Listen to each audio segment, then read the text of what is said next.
Kajian Islam. Kalau hukum syariah sudah ditegakkan, Allah nggak akan menghukum manusia. Kalau hukum syariah tidak ditegakkan, nanti Allah turunkan hukum qadariyah. Apa? Allah turunkan bencana. Dan kalau sudah Allah turunkan bencana, yang kena, yang zina atau yang lain juga kena semuanya, nggak pilih-pilih. Ustadznya juga kena, ya kan? Yang gembar-gembor, jangan berzina, jangan berzina, karena sudah merajalela di lingkungan sekitarnya. Sementara dia sendirian. Allah nggak pilih-pilih, Allah kenakan adab, tapi Allah bangkitkan nanti di akhirat sesuai dengan iman dan niatnya. Bisa jadi yang baik pun ikut mati ketika terkena gempa, terkena tsunami, itu hukum qadariyah. Terkena abu vulkanik, gunung meletus, itu hukum qadariyah. Allah nggak pilih-pilih kalau sudah seperti itu. Kata Nabi SAW, dia telah bertobat dengan tobat yang sebenar-benarnya tobat. Karena dia ikhlas, tobatnya karena Allah. Sampai dia datang sendiri kepada Rasul, ikhlas menyampaikan tentang dosanya. Dia siap untuk dihukum rajam. Kata Nabi, andaikan tobatnya dibagi kepada 70 orang penduduk Madinah, pasti cukup baginya.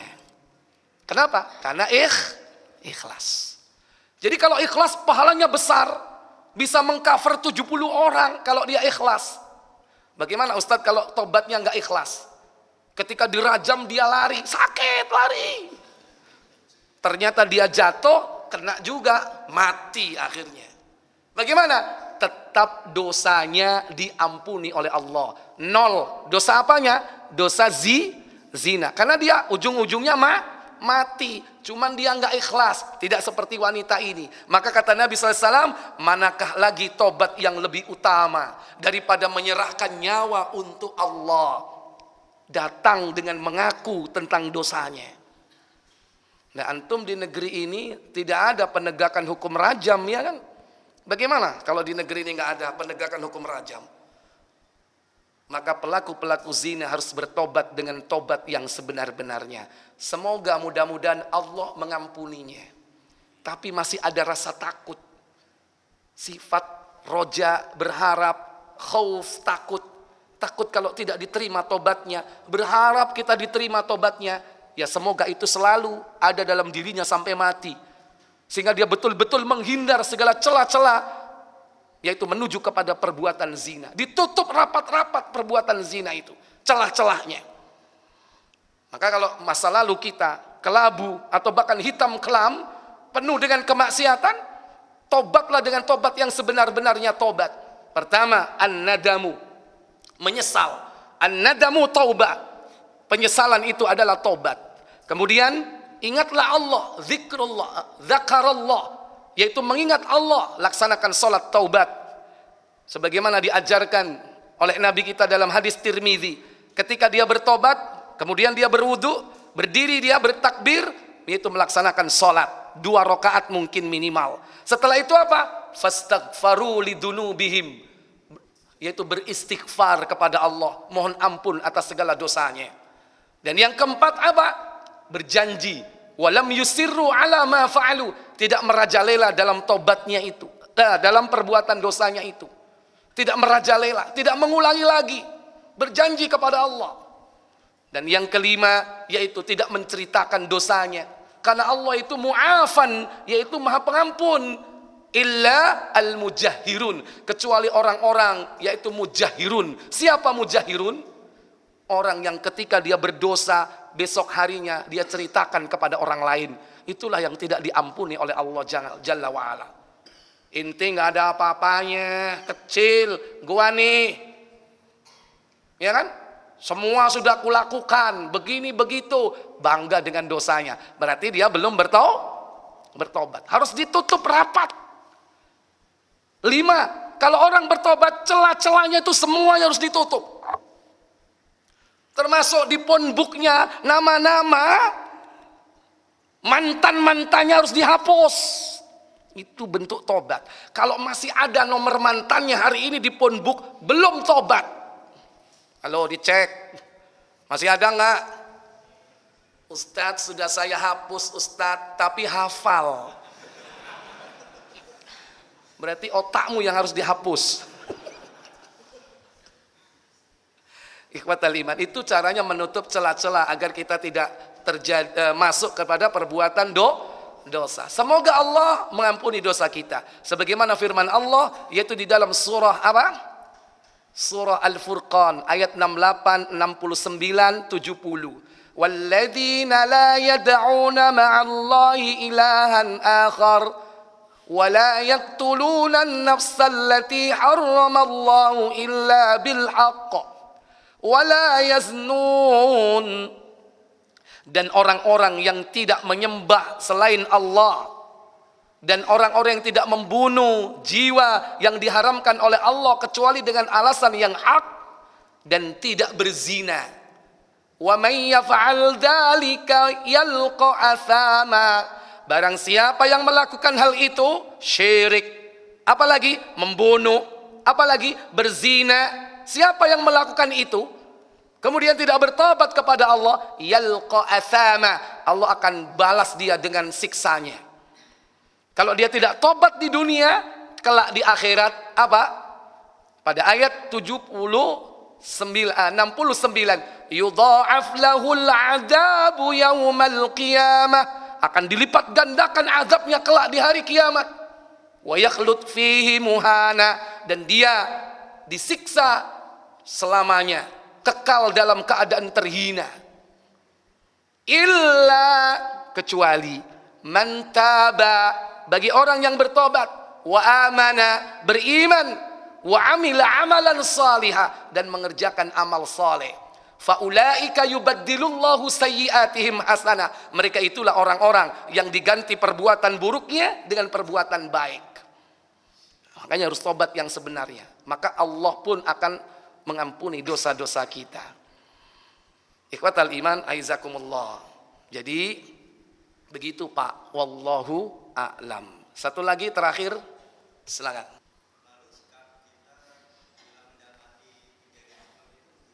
Ya. Jadi negeri kita ini bukan negeri Islam, negara Islam. Ya. Yang dilaksanakan di negeri ini bukan syariat Islam. Dan mestinya orang tidak perlu takut dengan syariat Islam. Karena orang itu fobia dengan Islam, seakan-akan hukum Islam itu sadis. Tidak sesuai dengan peri kemanusiaan. Orang kok dirajam, mencuri dipotong tangan. Justru itu cara Allah untuk menghentikan kerusakan di muka bumi. Hukum rajam kalau ditegakkan, tidak akan pernah ada mungkin cerita kali jodoh. Ya kan? Kalau hukum rajam ditegakkan di negeri ini sudah lama, nggak akan mungkin ada berdiri Alexis dan yang lainnya. Nggak akan ada, takut dengan perbuatan zina. Di negeri-negeri yang ditegakkan hukum Islam, bukan berarti nggak ada pelacuran, bukan berarti nggak ada perzinaan. Ada, tapi itu urusan pribadi yang tersembunyi, bukan malah dilegalkan, dilokalisir. Itu kan berarti pelegalan, dilokalisir, ya kan? Sehingga orang bisa jajan ke sana. Nggak ada di negeri yang menegakkan hukum syariat seperti itu. Tapi yang namanya perzinaan tetap ada sampai akhir zaman. Tapi kan urusan dia, sembunyi-sembunyi, itu urusan dia dengan Allah. Tapi tidak seperti sekarang. Ikhwatal iman, a'izzakumullah. Jadi negeri ini bukan negeri yang menegakkan syariat Islam. Bagaimana ketika ada orang yang melakukan hukum rajam, maka melakukan perbuatan zina? Ya sudah, kita bertobat kepada Allah Jalla wa'ala dengan sebenar-benarnya tobat seperti apa yang saya katakan tadi. Semoga Allah mengampuni. Cuman masih gunda gulana, masih resah dan gelisah.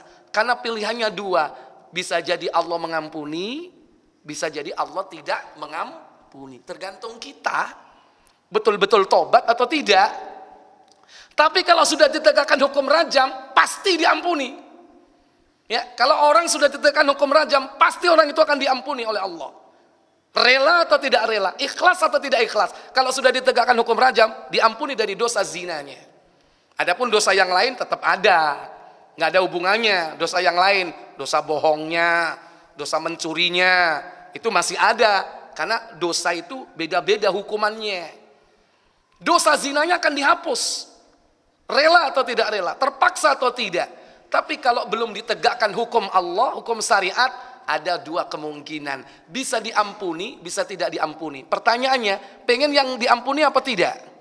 Tentu pengen yang diampuni. Bagaimana caranya? Ya setiap saat dia harus jaddidu taubatakum, memperbaharui tobatnya supaya dia tetap menjaga jangan sampai apa? Jatuh kepada perbuatan dosa itu. Terus bertobat kepada Allah, istighfar.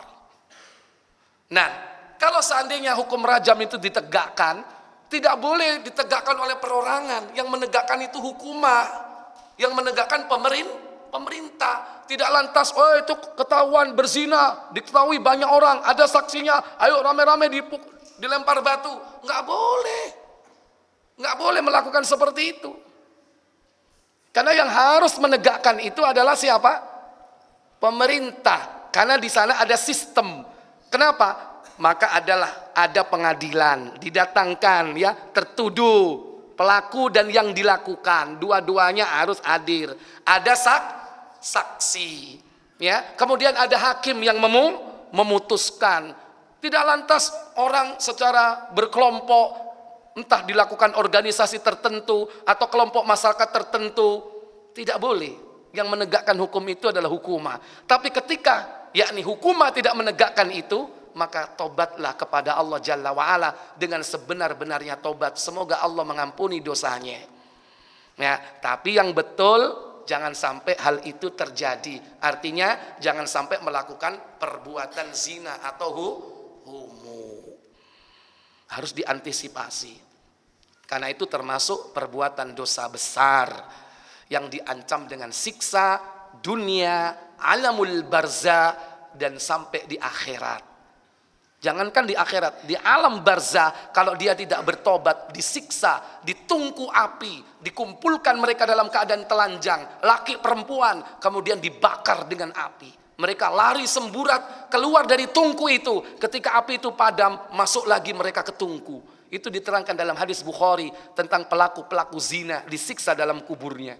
Dibakar dia di tungku api. Wal iyadu billah. Nah, semoga Allah menjauhkan kita dari dosa zina dan dosa homoseks. Wa akhiru da'wana walhamdulillahi rabbil alamin. Subhanakallahumma wa bihamdik asyhadu an la ilaha illa anta astaghfiruka wa atubu ilaik. Wassalamu alaikum warahmatullahi wabarakatuh.